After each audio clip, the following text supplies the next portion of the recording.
It's a great day at the ballpark today, and Fred and I are calling the game. Here's more from Fred. Here we are in Game 6 of the World Series between the Texas Rangers and the St. Louis Cardinals in Busch Stadium, St. Louis, October 26, 2011. With the Cardinals behind 3-2, they are one strike away from losing the series. After a hard-fought battle between the two teams in the 11th inning with the game tied 9-9, David Freese waits at the plate with a full count, 3 balls, 2 strikes. The Rangers pitcher, Mark Lowe, looks in for the sign, goes into the stretch, winds up and fires. Thanks, Fred. We appreciate your call-by-call play on the game. Would you look at that? Would you look at that? Just look at it.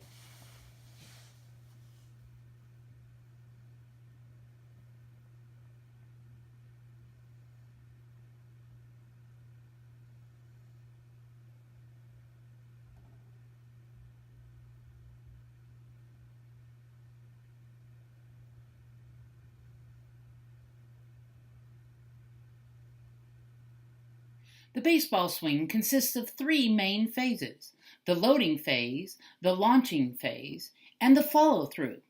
Today, we will identify all of the major movements and muscles used in each phase of a typical swing for a right-handed batter, getting into the proper stance and the proper feet and hand positions. The feet will be a little more than shoulder width apart. A firm grip of the bat is usually preferred, and the height of the hands as well as the distance they are from in front of the body. Generally, hands are about 10 to 12 inches in front of the body and right about shoulder level. The batter's weight is balanced and easily distributed between his 2 feet, leaning slightly forward with his knees and his hips flexed slightly, and totally focused on the pitcher. The shoulder and hips are level in a stance position.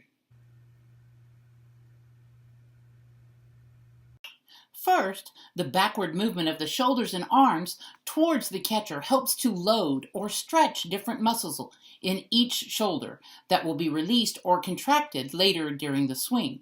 Both shoulders and arms moving in the same direction, back and away from the pitcher, noticing that each shoulder uses a different set of muscles to get there.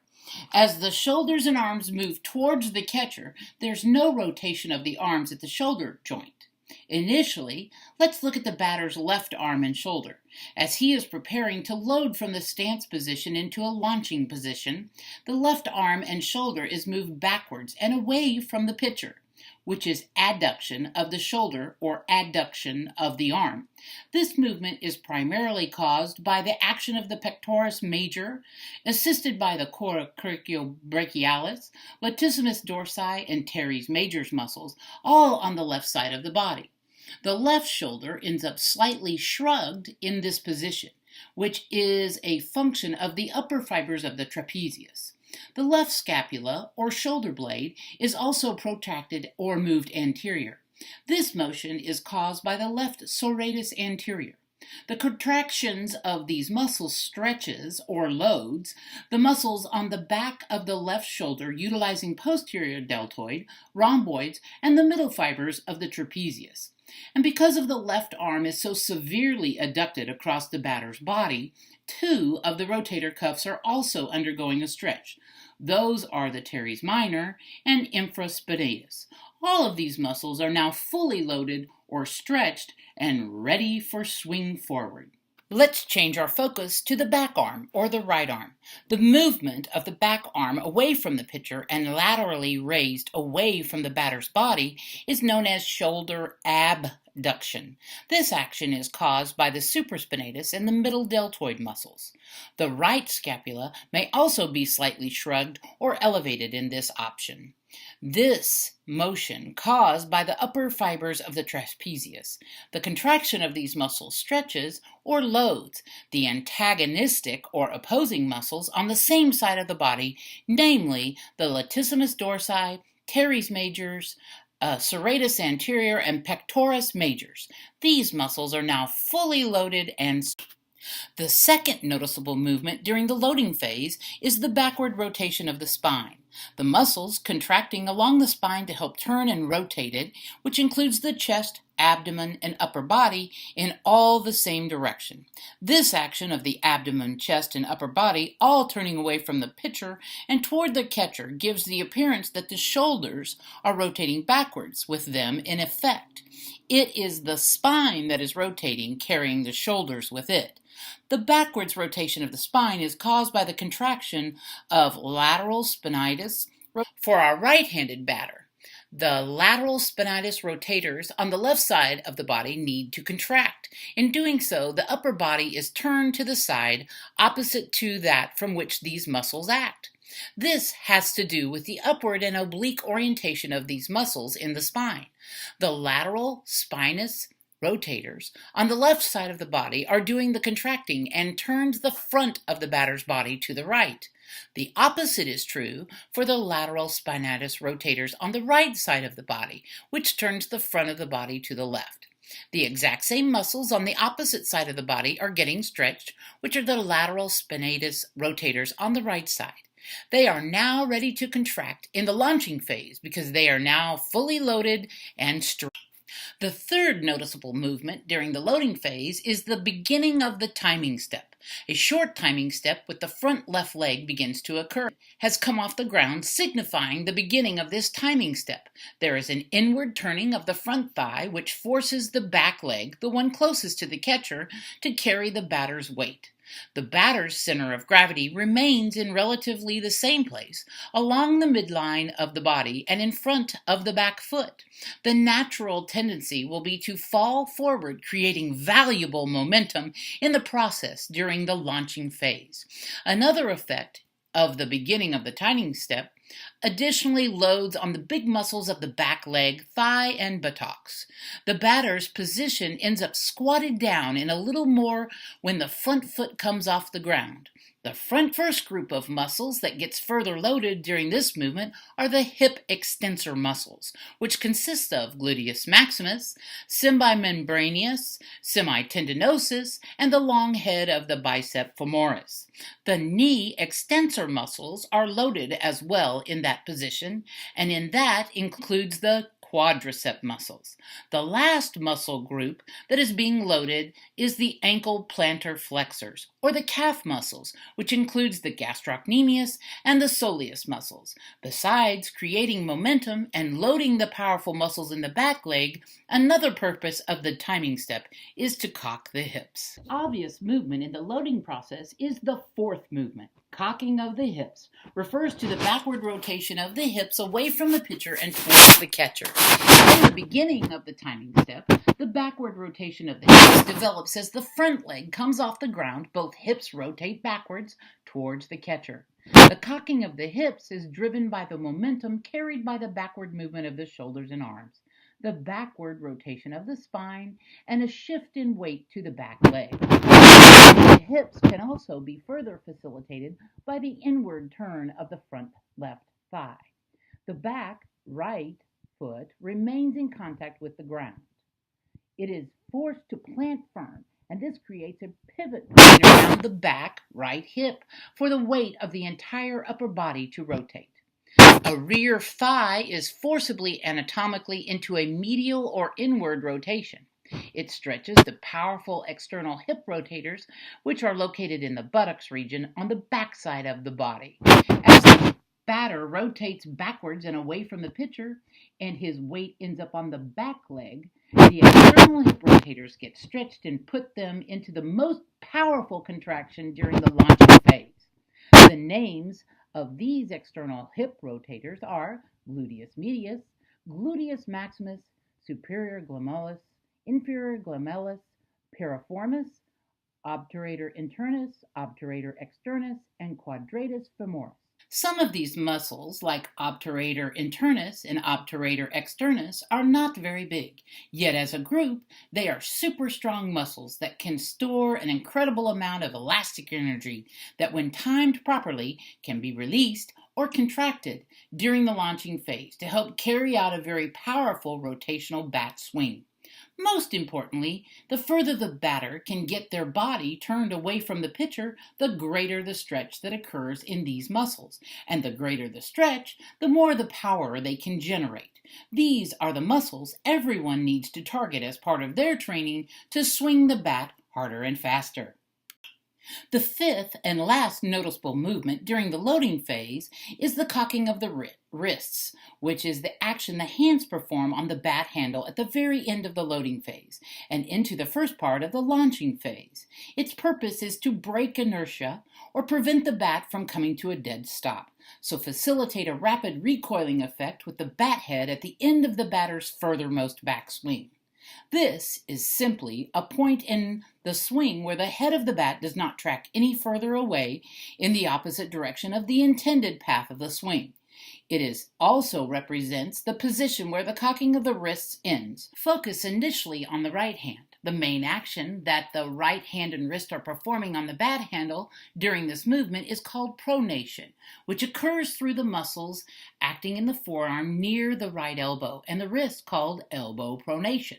By pronating the right elbow, here the right hand and wrist turn so that the palm of the right hand starts to turn inward towards the ground, which helps push the bat head to its furthest backswing position. The muscles involved with elbow or forearm pronation are called the pronator teres and the pronator quadratus. Now let's focus on the left hand.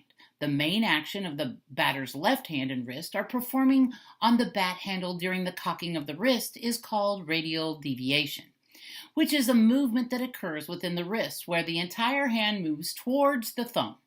The muscles involved with radial deviating the left hand and wrist are the extensor carpi radialis longus, extensor carpi radialis brevis, and the flexor carpi radialis. The contraction of the elbow pronators in the right forearm and right deviators in the left wrist move the bat head to the player's farthest where loads or stretches, and the antagonistic muscles in the right forearm which are the right elbow supinators, and in the left wrist, which are called the left ulnar deviators, just long enough so that the batter can time the stretching in these muscles and subsequently contracting them to add extra momentum and power to the swing.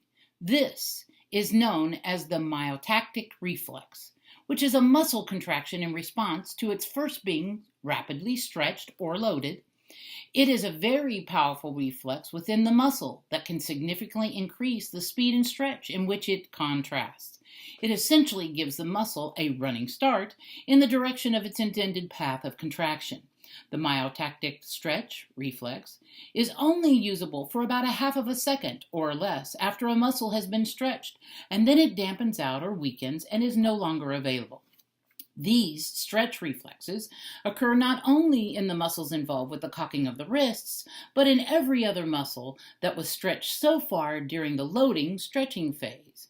This includes the muscles around both shoulders that were stretched during the backward movement of the shoulders and arms, the lateral spine rotators, the hip extensors, the knee extensors, and the ankle plantar flexors during the beginning of the timing step, and the external hip rotators during the cocking of the hips. These stretch reflexes play a very significant role in the ability to swing the bat harder and faster.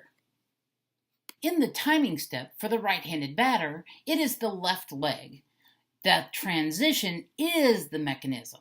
The batter places the timing step back to the ground, the hips start to turn with it, and both of these launching phase movements occur while the wrists are still cocking in the loading phase. This is how the body starts its transition from the loading phase into the launching phase, and this transition continues for as long as the wrists are still cocking. The transition or mechanism ends when the wrists are fully cocked, but doesn't occur until the bat head reaches its farthest backswing position. At this point in the swing is where the body is undergoing maximum stretch, or where the upper body is turned the farthest away from the lower body. The maximum stretch position is achieved by the momentum of the bat head pulling the hands, wrists, and shoulders and upper body in the opposite direction of the intended path of the swing. The stretching is very important to the batter. It is one of the keys to develop a faster and more powerful rotational backswing and knowing when the right time to create it and use it. The ability to transition from the loading phase into the launching phase while creating as much stretch within the muscle as needed. The timing mechanism is the ability to know when to initiate the transition from the loading phase into the launching phase, so the stretch reflexes can be created and used within a split of a second to swing the bat and make good contact. The launching phase goes from the end of the loading phase into the contact point with the ball, and it consists of 5 noticeable movements: the continuation of the timing step, the opening of the hips, the forward rotation of the spine, the pushing and pulling of the arms and shoulders, and the guiding action of the hands on the bat. The timing step of the front foot can actually be a short stride towards the pitcher by a few inches, and perhaps more, it can be simply placed back down on the ground. The lowering and turning of this timing step outward to the ground triggers the initiation of the swing. This outward turning of the timing step is caused by muscles acting higher up in the batter's left hip, known as the external hip rotators, and they force the toes of the batter's left foot to point outward in the direction of first base. The external hip rotators in the batter's left hip that turn his foot outward down towards the first base, which are superior glomerulis, piriformis, obturator internus, inferior glomerulis, obturator externus, quadratus femoris, gluteus medius, and gluteus maximus. A lot of the batting power come from hip rotation. The repositioning of the timing step where the toes are pointing outward down towards first base is the direction the batter will end up facing at contact. The contraction of the batter's left external hip rotators to point the toes outward will load or stretch, and the antagonistic or opposing muscles in the same left hip, namely internal hip rotators, are the gluteus minimus, the gluteus medius, and the tensor fascia latae. Medius is both an external and internal hip rotator, and this is because the anterior fibers of the muscles cause internal hip rotation and the posterior fibers of the muscles cause external hip rotation. Internal hip rotator muscles in the batter's left hip will soon be called on to contract and help further pull the batter's hip around in the swing when he is closer to contact point of the ball. The second noticeable movement during the launching phase is opening of the hips. Opening of the hips refers to the direction and movement that both hips turn and eventually end up facing when making contact with the ball, which is forward towards the pitcher. Continuation of the timing step, the back right hip starts its turn or rotation towards the pitcher. The turning or opening of the back right hip towards the pitcher is caused by powerful contractions in the external hip rotators. The names of these external hip rotators are gluteus medius, gluteus maximus, superior glomerulis, piriformis, obturator internus, inferior glomerulis, obturator externus, and quadratus formalis. So now these same external hip rotators that were previously stretched in the loading phase are now here in the launching phase. This intense muscular contraction of these external hip rotators, along with the continuation of the timing step, is the start of an incredible power release in the body as these muscles forcibly contract and rotate the batter's backside or right side towards the pitcher. Now, this rotational hip power builds from the right from the start of the launching phase, and it is further increased by the momentum and drive created by the pushing of the same right leg towards the pitcher. This pushing motion of the right leg through contact involves in 3 characteristic movements. 1, extension of the right hip. 2, extension of the right knee. And 3, plantar flexion of the right ankle. At the beginning of the launching phase, the starting position for the right hip is flexion. The starting position for the right knee is also flexion. And the starting position for the right ankle is dorsiflexion. At contact, the right hip has extended from its starting position. The right knee has also extended a little from its starting position, and the right ankle has plantar flexed from its starting position. The muscles involved with hip extension are the gluteus maximus and the hamstring muscles, which are semimembranous, semitendinosus, and the long head of the biceps femoris. The muscles involved with the knee extension are the quadricep muscles, or more specifically, vastus medialis, vastus lateralis, vastus intermedius, and rectus femoris. Muscles involved with the ankle plantar flexion are the calf muscles, which include gastrocnemius and soleus. As the batter's right back hip is rotating and opening towards the pitcher, this is the same right leg is further driving or pushing. The player's front left leg is stiffening and the knee starts to extend or straighten out. This stiffening and straightening of the left knee and left leg produces the force of the left hip acting in an opposite direction as the right hip. As a result, a short, compact, and explosive pivoting action, the batter's pelvis is created that carries up the spine. The combination of the hips exploding open towards the pitcher, along with the massive torque created across the pelvis by pushing of both legs in opposite direction through contact, is the primary source of the power of the batter's swing. The third noticeable movement during the launching phase is the forward rotation of the spine, which refers to the direction of movement that takes place in the upper body during the launching phase, which is forward towards the pitcher. The lateral rotators of the spine on the left side of the batter's body are the external abdominal obliques, multifundus, and the rotator spinaeus muscles. Now, the contraction of these muscles on the batter's left side during the loading phase cause the lateral rotation of the spine side to stretch. During the launching phase, where the effects of these stretched lateral rotators of the spine on the right side of the batter's body. Turning of the spine in the upper body is a direct result of the contraction taking place in these lateral rotators of the spine on the batter's right side. Their explosive rotation towards the pitcher, and the torque is building across the pelvis. This ever-increasing rotational power source combined with the contraction of the lateral rotators of the spine on the batter's right side. This intense buildup of the speed and power in the lower body and the upper body helps the arm around to deliver a quicker, stronger, and more dynamic rotational bat swing. The fourth noticeable movement during the launching phase, which is the pushing and pulling of the arms and shoulders, focusing on the left arm during the swing. The left arm and shoulders are positioned in front of the left hand during the direction of the swing, or during the direction of the force. The left arm and shoulder will pull the bat handle through the swing. Focusing on the right arm during the swing, the right arm and shoulder are positioned behind the right hand during the direction of the swing or during the direction of the force, so the right arm and shoulder will push on the bat handle through the swing. For the right-handed batter, that the left arm pulls on the bat handle and the right arm pushes on it. During the loading phase, the muscles on the back side of the left shoulders are stretched.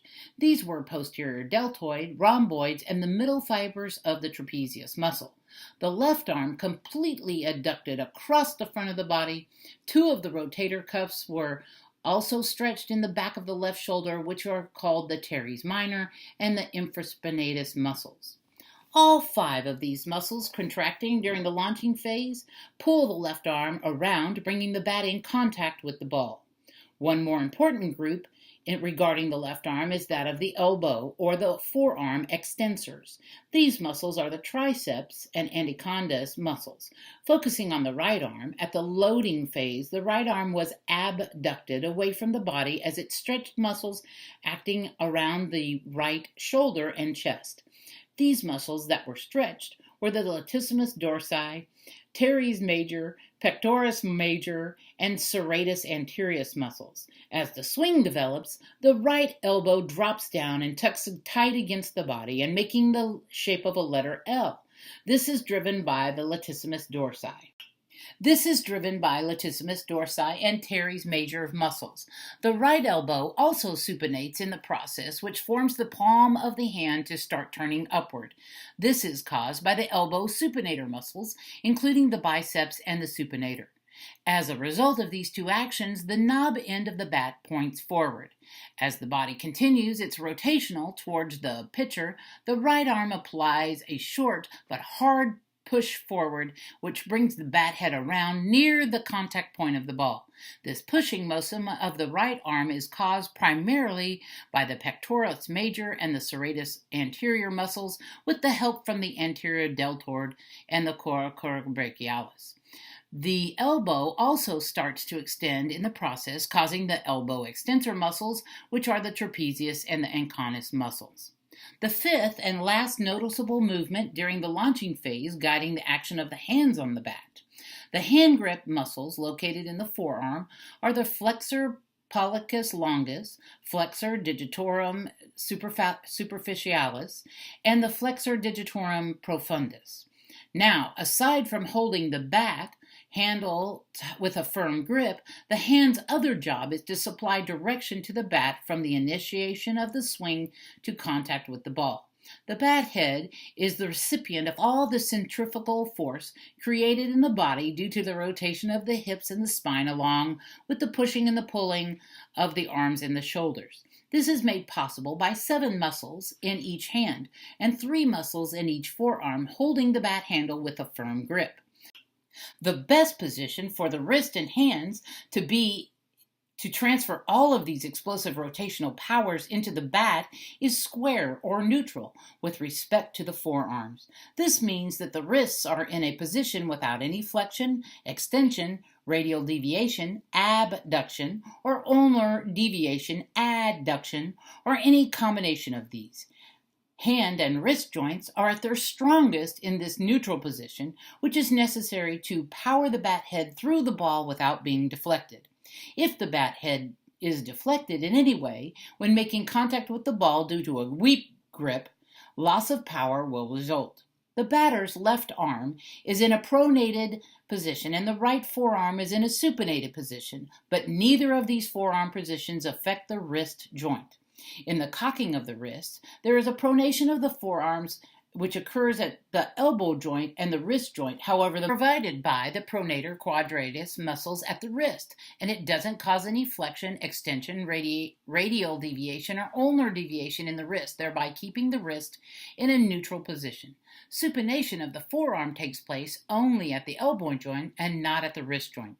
The pronation of the right forearm and supination of the left forearm intact does not affect the position of the wrist joints.